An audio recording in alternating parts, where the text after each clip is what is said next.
Mas nakakatakot kung sasabihin ko sa'yo na hindi ako mag-isa noong binuksan ko ang liham na yun.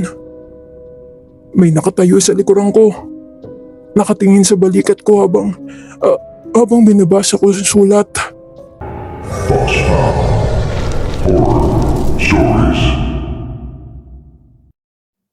Isang magandang gabi, Boss Pao. Ako si Adrian. Ang ikikwento ko ay isang karanasan na pilit kong kinalimutan sa loob ng maraming taon. Ngunit tuwing sasapit ang ika-14 ng Pebrero, bumabalik ang lahat. Ang amoy ng papel na luma, ang tunog ng hangin sa pagitan ng mga gusali, at ang pakiramdam na may matang nakatingin sa akin mula sa isang alaala na hindi ko naman dapat naging bahagi. Noong panahong iyon, Boss Pao, nakatira ako sa isang inuupahang unit sa Project 4 Quezon City. Malapit sa isang lumang eskinita na konektado sa Aurora Boulevard. Tahimik ang lugar sa umaga, pero pagsapit ng gabi, nag-iiba ang pakiramdam. May kakaibang lamig sa hangin, lalo na kapag Pebrero na. Hindi ko iyon pinapansin noon. Ang iniisip ko lang ay ang trabaho ko at ang plano kong makipagkita sa nobya ko sa UP Town Center sa mismong Valentine's Day. Isang linggo, Boss Pao, bago ang araw ng mga puso, may natanggap akong liham sa ilalim ng pintuan. Walang selyo, walang return address. Nakasulat lang ang pangalan ko sa harap gamit ang pulang tinta na tila bahagyang kumalat sa papel. Inisip kong baka sorpresa iyon ng nobya ko. Hindi ko agad binuksan. Itinabi ko muna sa mesa. Pero habang tumatagal, napapansin kong tila gumagalaw ang sobre kapag hindi ko tinitignan, na para bang hinahabol ang atensyon ko. Kinagabihan, Boss Pao, habang pauwi ako galing trabaho sa Cubao, napansin kong may parehong sobre na nakadikit sa windshield ng sasakyan ko. Parehong pulang tinta, parehong sulat kamay. Doon ako nagsimulang kabahan, Boss Pao. Pagdating ko sa unit, nakita kong ang unang sobre ay wala na sa mesa. Sa halip ay naroon na ito sa ibabaw ng kama. Nakabukas na kahit hindi ko naman ito ginagalaw. Sa loob ay may isang litrato ng isang lumang bahay na tila nasa probinsya pa, at sa likod nito ay nakasulat ang petsang Pebrero 14, 1998. Habang lumalapit ang Valentine's Day, Boss Pao, mas dumadami ang mga kakaibang pangyayari. Tuwing 3:00 ng madaling araw ay may kumakatok sa pinto ko ng 3 beses, mabagal at pantay ang pagitan. Kapag binubuksan ko ay wala namang tao. Ngunit may bakas ng putik sa sahig. Parang may nanggaling sa malayong lugar. Isang gabi ay sinundan ko ang bakas hanggang sa dulo ng eskinita. Doon ko nakita ang isang lumang bahay na matagal nang abandonado. May mga tuyong halaman sa bakuran at mga bintanang basag na. Naramdaman kong pamilyar ang lugar, Boss Pao. Nang masdan ko ang litrato mula sa sobre, pareho ito ng bahay. Unti-unting bumalik sa alaala ko ang isang pangyayaring matagal ko nang kinalimutan. Noong kabataan ko, may isang babaeng nakilala ko sa parehong lugar tuwing bakasyon. Nangako akong babalik sa kanya sa susunod na Pebrero, pero hindi ko tinupad. Ilang araw matapos ang araw ng mga puso ng taong iyon, nabalitaan kong nawala siya nang walang bakas. Pagsapit ng Pebrero 14, Boss Pao, nagpasya akong puntahan muli ang lumang bahay. Ang langit ay kulay abo at ang hangin ay may dalang malamig na simoy. Habang papalapit ako roon, naririnig ko ang mahinang pagaspas ng papel. Parang may mga liham na nagkikiskisan sa hangin. Pagpasok ko sa loob, nakita ko ang mga dingding na puno ng nakadikit na sobre. Lahat ay may pangalan ko. Libo-libo yon. Tila taon-taon ay naipon. Sa gitna ng sala, Boss Pao, ay may isang mesa na may nakapatong na pulang kandila at isang liham na tila mas bago kaysa sa iba. Nang lapitan ko ito, biglang nagsara ang pinto sa likuran ko. Hindi ko marinig ang yabag ng sinuman, ngunit ramdam ko ang presensya. Ang mga sobre sa dingding ay nagsimulang mahulog isa-isa, bumabalot sa sahig na parang ulan ng papel. Sa bawat pagbaksak, Boss Pao, ay may tunog ng mahinang buntong hininga. Hindi ko binuksan ang huling liham, Boss Pao. Alam kong kapag ginawa ko iyon, may isang pangako na kailangan kong tuparin at maaaring hindi na ako makabalik. Tumakbo ako palabas ng bahay. Iniwan ang lahat. Pagdating ko sa sasakyan, nanginginig ang mga kamay ko at ang paligid ay tila naging normal muli. Ngunit pag uwi ko sa unit sa Project 4, ay may isang sobre na naman sa ilalim ng pinto. Sariwa ang pulang tinta.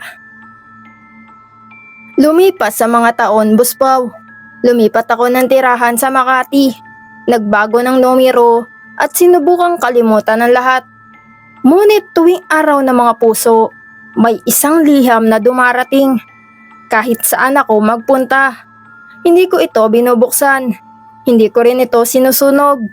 Dahil alam kong may mga pangakong kahit gaano mo itago, babalik at babalik sa tamang araw.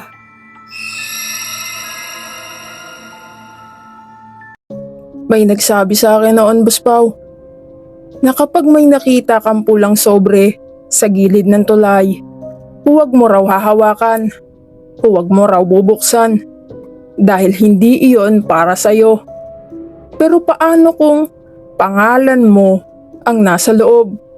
Paano kung sa oras na buksan mo iyon, ay may naghihintay sa'yo sa ilalim ng tulay?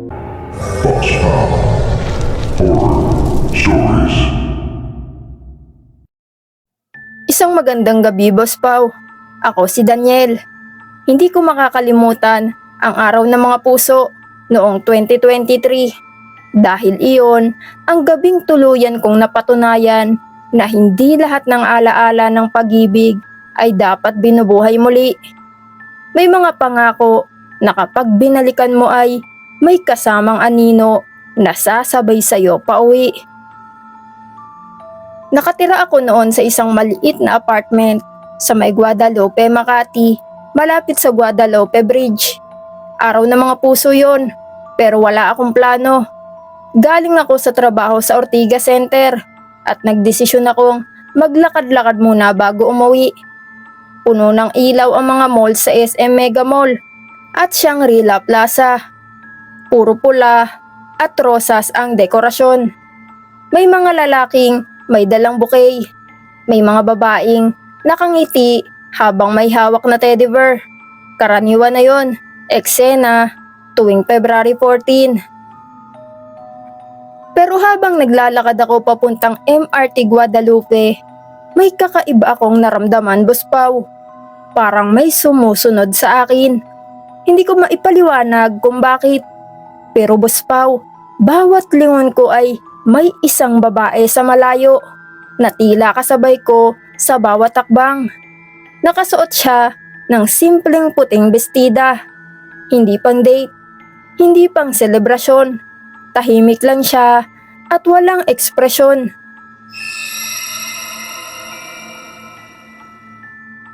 Inisip ko na baka nagkataon lang, Boss Pao, dahil marami namang tao sa paligid. Pero nang makarating ako sa Guadalupe Bridge at huminto sandali para pagmasdan ang ilog sa Pasig sa ibaba, napansin kong nasa likuran ko pa rin siya, Boss Pao.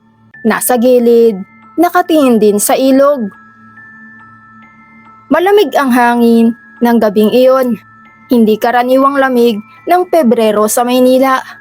Parang may dalang bigat ang hangin. Parang may nakasabit na alaala sa bawat pagbugso. Doon ko unang napansin, Boss Pao, ang isang pulang sobre na nakalapag sa railings ng tulay. Malapit sa akin, walang tao sa paligid na tila nagmamay-ari nito. Ang babae sa puti ay wala na rin sa likuran ko. Hindi ko alam kung bakit, Boss Pao, pero kinuha ko ang sobre. Pagbukas ko noon ay may isang sulat sa loob. Luma ang papel, bahagyang naninilaw at may bahid ng tubig sa gilid na tila natuyo na matagal na. Walang pangalan kung para kanino, pero may petsa. Pebrero 14, 1998. Habang binabasa ko iyon, Boss Pao, unti-unting kumakapal ang hangin sa paligid. Ang mga ilaw ng tulay ay tila kumikislap, para bang nahihirapang manatiling buhay. Ang sulat ay tungkol sa isang pangakong magkikita sa ilalim ng tulay na iyon. Eksaktong alas 11 ng gabi. Isang pangakong hindi natupad. Isang taong naghintay hanggang madaling araw, pero walang dumating. Nang tignan ko ang relo ko, Boss Pao, alas 10:30 na ng gabi. Hindi ko alam kung bakit, Boss Pao, pero hindi ako agad umalis. Parang may humihila sa akin na manatili. Parang may gustong ipaalala ang lugar na iyon. Habang nakatayo ako roon, Boss Pao, ay may narinig akong mahinang yabag sa likuran ko. Mabagal at paikot-ikot. Parang may naglalakad pero hindi makita kung saan nanggagaling ang tunog. Nang lingunin ko ay wala akong nakita kundi ang mahabang anino ng mga poste ng ilaw sa tulay. Pagtingin ko uli sa sulat ay may nadagdag na linya sa ibaba. Hindi ko alam kung paano iyon nangyari. Sigurado akong malinaw ang huling pangungusap kanina. Pero ngayon, panibagong nakasulat na tila bagong tinta. Naghihintay pa rin ako.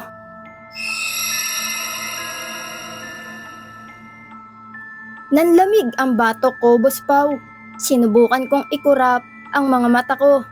Baka pagod lang ako o guni-guni lang. Pero naroon pa rin ang linya. Naramdaman ko ang presensya sa likuran ko bago ko pa man marinig ang yabag. Mabigat at malapit. Nang dahan-dahan akong lumingon, Boss Pao, nakita ko uli ang babaeng nakaputi. Mas malinaw na ngayon ang mukha niya. Maputla, parang walang dugo. Ang mga mata niya ay nakatingin sa akin. Pero tila hindi ako ang nakikita niya, kundi ang taong hinihintay niya. Unti-unti siyang lumalapit, Boss Pao. Hindi siya naglalakad ng normal. Parang dumudulas ang mga paa niya sa semento ng tulay. Sa ibaba ay tila mas umiingay ang agos ng ilog Pasig. Ang tubig ay kumikislap sa liwanag ng buwan, pero may mga bahaging tila mas madilim kaysa dapat. Parang may mga aninong gumagalaw sa ilalim. Napatingin ako uli sa sulat. May isa na namang dagdag. Dumating ka rin. Sa sandaling iyon, Boss Pao, namatay ang kalahati ng mga ilaw sa tulay. Ang natitirang mga ilaw ay kumikislap na parang malapit ng sumuko. Ang mga sasakyang dumadaan kanina ay tila naglaho. Wala akong marinig na busina. Wala akong marinig na makina ng kotse. Parang ako na lang at ang babae sa gitna ng tulay. Gusto kong tumakbo nun, Boss Pao. Gusto kong itapon ang sulat at kalimutan ang lahat. Pero hindi gumagalaw ang mga paa ko. Parang may bigat na nakatali sa mga bukong-bukong ko. Huminto siya ilang hakbang ang layo sa akin. Hindi siya nagsasalita. Hindi siya kumurap. Ang buhok niya ay bahagyang gumagalaw kahit walang hangin. At doon ko napansin ang isang detalye. Ang damit niyang puti ay may bahid na madilim na kulay sa may bandang tiyan. Parang lumang mantsa na natuyo na. Sa isip ko, bumalik ang nabasa ko sa sulat. isang taong naghintay, isang taong hindi sinipot, isang pangakong naputol. At bigla kong naunawaan, Buspaw, hindi niya hinihintay ang lalaking nangako. Hinihintay niya ang kahit sinong dumating sa oras na iyon. Hinihintay niya ang kapalit. Naramdaman ko ang malamig na hangin na tila pumapalibot sa akin. Ang sulat sa kamay ko ay unti-unting nababasa, parang may tubig na tumutulo mula sa hindi ko alam. Pagtingin ko sa ibaba ng tulay, tila mas lumapit ang tubig, mas mataas kaysa kanina. May bigla akong naalala na hindi ko alam kung saan nanggaling. Isang balita mula sa lumang pahayagan tungkol sa isang babaeng tumalon sa Guadalupe Bridge noong araw ng mga puso matapos hindi siputin ng kasintahan. Walang naiulat na bangkay na narecover. Sa sandaling iyon, Buspaw, parang may malamig na kamay na dumampi sa likuran ko. Napapikit ako. At nang magmulat ako ay nasa gitna pa rin ako ng tulay. Bumalik ang mga ilaw. Bumalik ang ingay ng mga sasakyan. May mga taong naglalakad na. May mga nagtitinda na ng bulaklak sa gilid. Wala na ang babae, Buspaw. Wala na rin ang sulat sa kamay ko. Inisip ko na baka bangungot lang iyon. Baka pagod lang ako.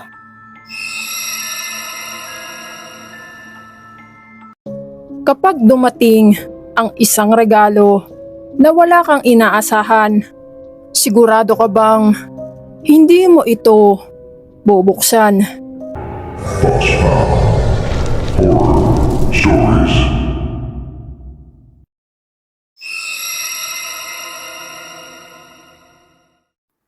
Isang magandang gabi, Buspaw. Ako si Mateo. Ang ikikwento ko ngayon ay hindi ko agad isinapubliko dahil matagal kong inisip na baka gawa lang ito ng pagod o di kaya ay lungkot. At ang mga alaala ng isang araw na dapat ay puno ng pagmamahal. Pero habang tumatagal, mas lalo kong nauunawaan na may mga bagay talagang hindi dapat binabalewala. Lalo na kapag paulit-ulit silang bumabalik tuwing araw ng mga puso. Noong panahong iyon, Buspaw, nagtrabaho ako bilang night shift staff sa isang maliit na hotel malapit sa Pasay Rotonda. Hindi kalayuan sa EDSA. Hindi ito marangya. 3 palapag lang. May lumang elevator at isang lobby na amoy kahoy at lumang pabango. Tuwing Pebrero, lalo na kapag papalapit na ang ika-14, napapansin kong mas tahimik ang paligid.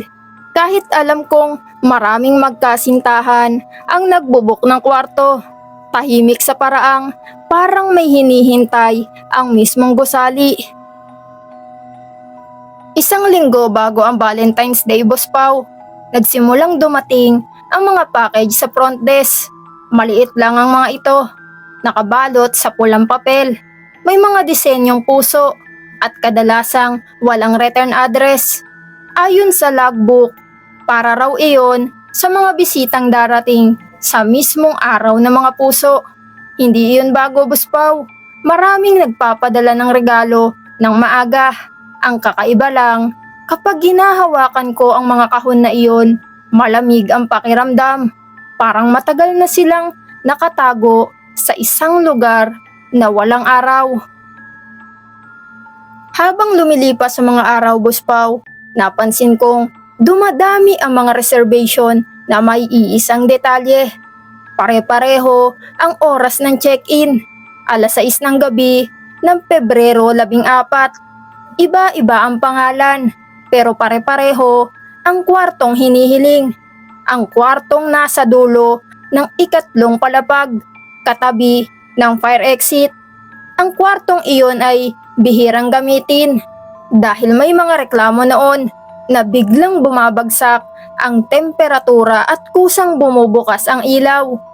Pinayagan pa rin ng management dahil wala namang konkretong ebidensya ng kung anuman.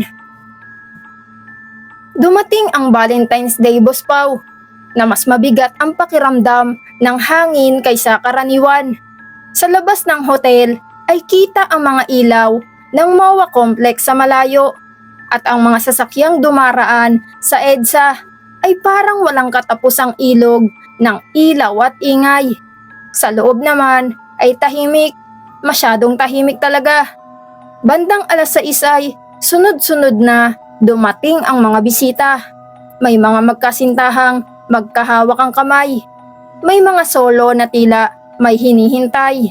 At may ilan na tahimik lang nakatingin sa sahig habang nagche-check-in. Napansin kong ang bawat bisitang patungo sa kwartong iyon ay may dalang regalo. Pare-pareho ang itsura ng kahon, Boss Pao. Kapareho ng mga package na dumating ilang araw. Nang tanungin ko ang housekeeping kinabukasan, sinabi nilang wala raw silang nilinis na kwarto roon matapos ang Valentine's Day. Ayon sa records, walang nag-check out. Ngunit malinaw sa CCTV, Boss Pao, na merong pumasok. Kinagabihan, Boss Pao, habang nagra-rounds ako, umandar mag-isa ang elevator at huminto sa ikatlong palapag. Walang sumakay, walang bumaba. Nang buksan ko ang pinto ng kwartong nasa dulo, bumungad ang amoy ng kandila at bulaklak kahit wala namang dekorasyon sa loob. Sa gitna ng kama ay may isang kahon na nakabalot sa pulang papel. Wala itong pangalan, pero parang hinihintay na may magbukas. Hindi ko ito hinawakan, Boss Pao. Isinara ko ang pinto at bumaba. Ngunit simula noon, tuwing mag-iikot ako, naririnig ko ang mahinang kaluskos mula sa ikatlong palapag. Parang may naglalakad, parang may bumubulong, pero walang malinaw na salita. Ang mga ilaw sa hallway ay kumukurap tuwing alas 12 ng hating gabi at ang temperatura ay biglang bumabagsak. Kinabukasan, Boss Pao, sinuri ang mga records. Napagalamang ilang taon na ang nakalipas. May nangyaring trahedya sa parehong kwarto tuwing Valentine's Day. Isang taong naghintay ng regalo na hindi kailanman dumating. Isang pangakong hindi natupad. Mula noon, taon-taon ay may mga regalong iniiwan para raw ipaalala ang mga salitang sinabi pero hindi tinupad. Umalis ako sa hotel, Boss Pao, makalipas ang ilang buwan. Lumipat ako ng tirahan sa Mandaluyong, malayo sa Pasay, malayo sa ingay ng EDSA. Akala ko ay tapos na.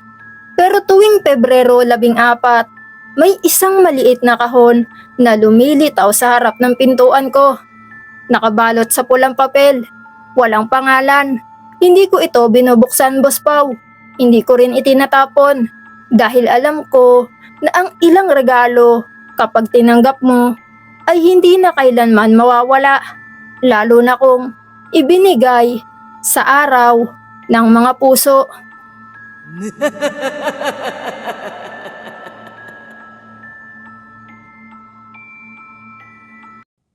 Maraming nag-aakala na ang araw ng puso ay tungkol lang sa pag-ibig. Pero alam mo ba kung ilang pangako ang hindi natupad sa araw na iyon?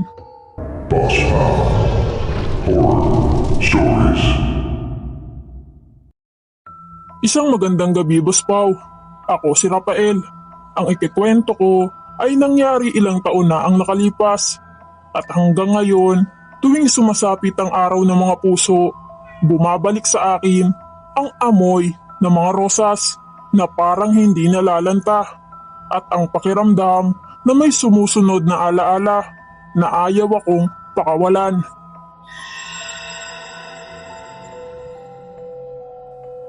Noong panahong iyon, Boss Pao, nakatira ako sa isang lumang apartment sa Sampaloc, Maynila, malapit sa Riles at sa mga maliliit na parke na tuwing gabi ay halos walang tao. Tahimik ang lugar, pero may kakaibang bigat sa hangin tuwing Pebrero. Sabi ng mga matatanda sa karinderya sa kanto, maraming nangyaring masama roon noong pangdekada 90. Lalo na tuwing Valentine's Day. Pero hindi ko yun pinansin, Boss Pao.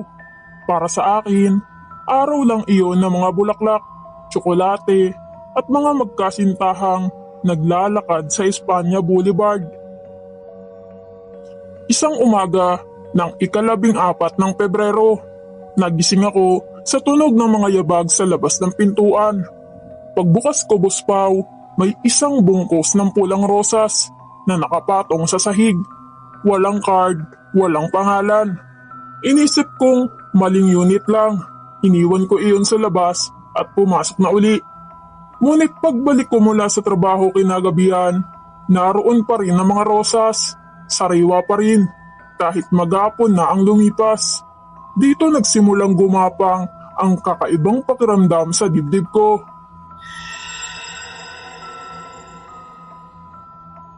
Kinabukasan, may panibagong bungkos na laman. Mas marami, mas mabigat, at mas matingkad ang pula. Napansin kong wala kahit isang tuyong talutot. Kahit ang tangkay ay parang bagong putol.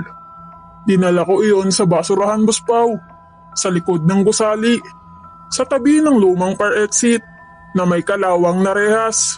Nang bumalik ako sa unit, naroon na naman ang mga rosas sa harap ng pintuan. Eksaktong pareho ng bilang at ayos.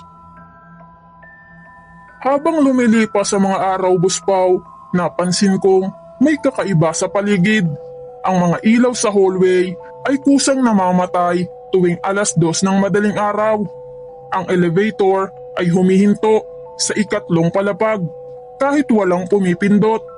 Sa tuwing dumadaan ako sa maliit na parke sa tapat ng apartment, pakiramdam ko, Boss Pao, ay may mga matang nakatingin mula sa madidilim na puno, lalo na kapag may mga dekorasyong hugis puso na naiwan mula sa mga nagdaang selebrasyon. Isang gabi, Boss Pao, nagpasya akong maglakad papuntang Quiapo para magpalipas ng isip. Sa daan ay napansin kong maraming nagbibenta ng bulaklak, pero may iisa na kakaiba ang pwesto. Isang matandang babae sa gilid ng simbahan, nakaupo sa lilim. Nagbebenta ng mga pulang rosas na eksaktong kapareho ng mga iniiwan sa pintuan ko. Nang mapalapit ako, biglang kumapal ang hangin at parang humina ang tunog ng paligid. Hindi ako bumili, Boss Pao. Tumalikod ako at nagmamadaling umuwi. Dala ang pakiramdam na may sinundan akong alaala na hindi ko alam ang simula. Pagdating ko sa apartment, Boss Pao, bumungad ang masangsang na amoy ng bulaklak na matagal nang nakabilad. Pero sa loob, sariwa pa rin ang mga rosas. Dito ko napansin ang isang bagay na hindi ko nakita noon. Sa bawat bungkos ay merong manipis na tali na parang ginupit mula sa lumang kurtina. Kulay puti na bahagyang naninilaw sa edad, parang pamilyar. Nang maghalungkat ako, Boss Pao, sa lumang kahon ng gamit na naiwan ng dating may-ari, nakita ko ang isang lumang litrato. Isang magkasintahan ang magkahawak kamay sa parke sa tapat ng apartment. May mga dekorasyong Valentine sa paligid. Sa likod ng litrato ay may petsang 14 ng Pebrero at isang pangalan na paulit-ulit kong binasa. Doon ko lang naalala ang kwento ng isang babae na nawala sa lugar na iyon matapos hintayin ang kasintahan niyang hindi na dumating. Sabi-sabi, nag-iwan daw siya ng mga bulaklak araw-araw, umaasang babalik ang minamahal. Simula noon, Boss Pao, mas dumalas ang mga kababalaghan. Tuwing madaling araw ay may bakas ng putik sa sahig ng hallway papunta sa pintuan ko. Ang mga rosas ay dumarami, umaabot hanggang sa hagdan. Kapag sinusubukan kong itapon ng mga ito, bumabalik sila. Mas sariwa, mas mabango, pero may kasamang malamig na pakiramdam na parang may humahaplos sa bato ko.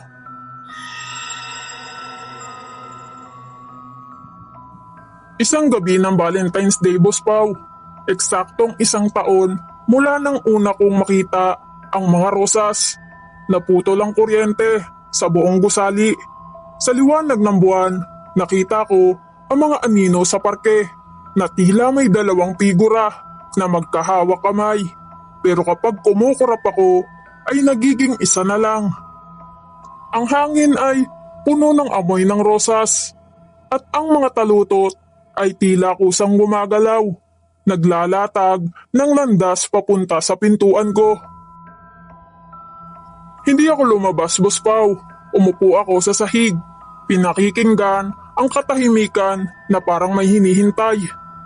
Nang bumalik ang ilaw, nawala ang mga rosas. Malinis ang hallway, parang walang nangyari. Kinabukasan, lumipat ako ng tirahan, Boss Pau. Malayo sa Sampaloc, malayo sa parke, at sa mga lumang alaala. Pero tuwing Pebrero, kahit nasaan ako, may isang bungkus ng pulang rosas na lumilitaw sa harap ng pintuan ko. Walang card, walang pangalan, sariwa pa rin. At sa bawat talutot, ramdam ko ang pangakong hindi natupad at ang pag-ibig na hindi marunong bumitaw kahit tapos na ang araw ng mga puso. Mga ka-horror, ay maraming salamat po sa mga nakasubscribe na sa ating channel. At sa mga hindi pa nakasubscribe ay subscribe ka na, ka-horror. Maraming salamat.